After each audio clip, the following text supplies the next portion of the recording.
বসার স্টাইলটা দেখো সবাই, বসেছে বসার স্টাইল দেখো। ওকে আমি মানে এখানে এসে ঢুকে বসে আছে, এখন আর তাকাতে পারছে না, ওর নাকি ঘুম পেয়ে গেছে, চোখ বন্ধ করে শুয়ে আছে এখানে। এতক্ষণ দৌড়ে বেড়াচ্ছিল, এখন এই ভাত দেখে ঘুম পেয়ে গেছে। হ্যাঁ, চিকু খাবে চিকু? ওই দেখো, দেখেছো? দেখো কত বড় চোখ খোলা, দেখো দেখো, ভাতের নামে চোখ বন্ধ। চিকু খাবে? মামা বেরু যাবে, বেরু, ওই দেখো, দেখেছো? টন টনা জ্ঞান একেবারে।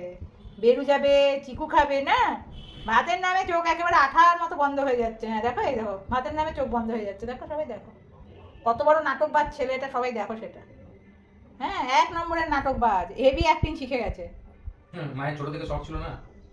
তোমাকে ফোড়ন কাটতে বলিনি, আমার ফোড়নের ডাব্বা ভর্তি আছে, ফোড়ন লাগবে না এখন আমার। কোনটা ডাব্বাটা নেই বলছে না কালকে? কাটছে বসে বসে। জিরে ফোড়নটা নেই বলছে না?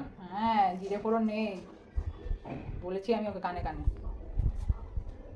বলছি কি, খাবারটা খেতে হবে, খাবে? ওইভাবে বললে তো হবে